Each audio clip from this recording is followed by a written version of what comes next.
Hi అందరికీ నమస్తే. అంత మంచిగున్నారా? Welcome back to our channel Lions world.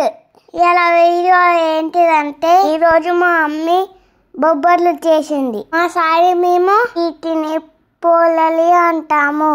Me side ఏమంటారో కామెంట్ చేయండి. నేటి బొమ్మట్లు చేయడానికి ముందుగా శనగపప్పుని నానబెట్టుకోవాలి. నానబెట్టిన శనగపప్పును ప్రెషర్ కుక్కర్లో వేసి 2 విజిల్లు వచ్చేసరికి ఉడికించుకోవాలి. ఈ ఉడికించిన పప్పును మిక్సీలోకి తీసుకొని పప్పుని మెత్తగా మిక్సీ పట్టుకోవాలి. పప్పు మెత్తగా ఉంటేనే బొబ్బట్లు చేయడానికి ఈజీగా ఉంటాయి. ఒకవేళ మీ ఇంటికాడ మిక్సీ లేకపోతే పప్పు స్టెనర్లో వేసుకొని స్పూన్తో ప్రెస్ చేస్తుంటే కింద నుండి పూర్ణంలో వస్తుంది. చేస్తే పూర్ణం ఇంకా సాఫ్ట్గా ఉంటుంది. ఒకసారి ట్రై చేసి చూడండి. మన ఛానల్లో నా ముచ్చట చూస్తున్నట్లయితే లైక్ చేయండి, షేర్ చేయండి, కామెంట్ చేయండి. సబ్స్క్రైబ్ చేయడం మాత్రం మర్చిపోకండి. పక్కన ఉన్న బెల్ ఐకాన్ క్లిక్ చేయండి. వీడియో స్కిప్ చేయకుండా లాస్ట్ వరకు చూడండి. ఇప్పుడు పూర్ణం స్వీటెస్ కోసం ఒక పొయ్యి మీద గిన్నె పెట్టుకొని 1 కప్పు పప్పు తీసుకుంటే 1 కప్పు బెల్లం తీసుకోవాలి.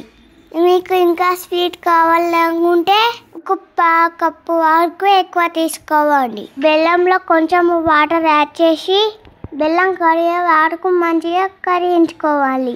ఇది పాకం రావాల్సి లేదు, బెల్లం కరిగితే సరిపోతుంది.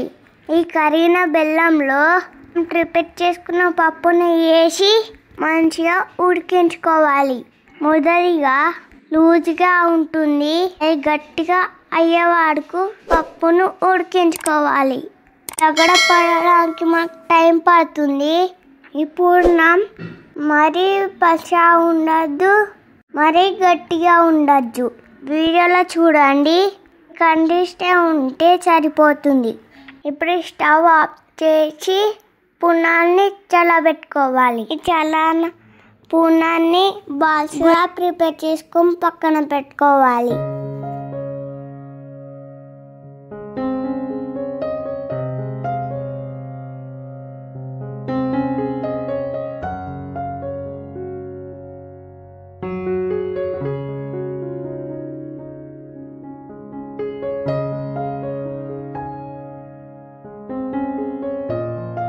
ఇప్పుడు పూర్ణం పైపిండి కోసం పిండిని కలుపుకోవాలి. ఇక్కడ 2 కప్పుల పిండి తీసుకొని కొంచెం సాల్ట్ యాడ్ చేసి కొద్దిగా వాటర్ యాడ్ చేస్తూ పిండిని కలుపుకోవాలి. చపాతీ పిండిగా గట్టిగా కాకుండా చాలా సాఫ్ట్గా కలుపుకోవాలి. పిండి కలపడం అయిన తర్వాత నెయ్యి వేసుకుంటే పిండిని మంచిగా కలుపుకోవాలి. మీకు నెయ్యి ఎక్కువగా అనిపిస్తే నూనె కూడా యాడ్ చేసుకోవచ్చు. ఇలా కలుపున పిండిని పక్కన పెట్టుకోవాలి.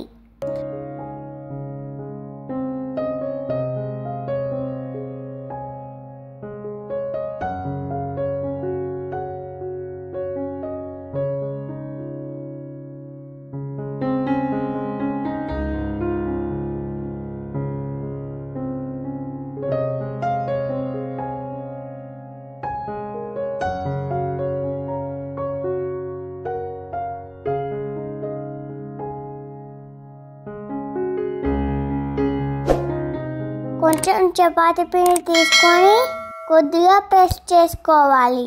పిండి మధ్యలో పూర్ణం పెట్టుకొని పూర్ణం బయటికి రాకుండా క్లోజ్ చేసుకోవాలి.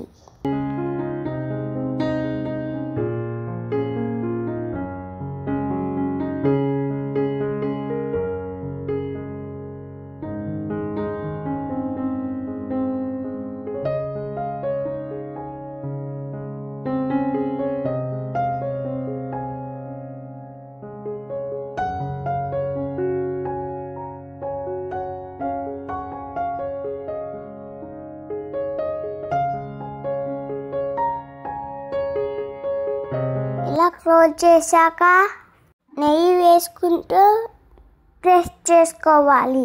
చేత్తో చేయడం రాని వాళ్ళు చపాతీ కర్రతో చేసుకోవచ్చు.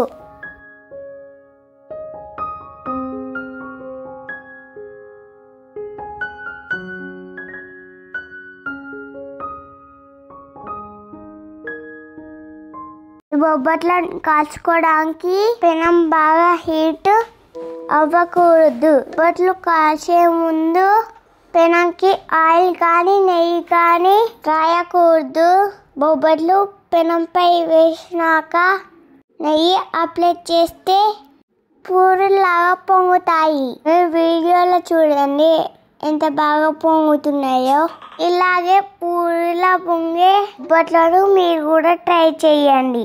నేను చెప్పిన క్వాంటిటీస్తో కనుక మీరు చేస్తే మీకు బొబ్బట్లు పర్ఫెక్ట్గా వస్తాయి. ఇలాంటి మంచి వీడియోస్ మళ్ళీ చూడాలనుకుంటే ఛానల్ని తప్పకుండా సబ్స్క్రైబ్ చేయండి.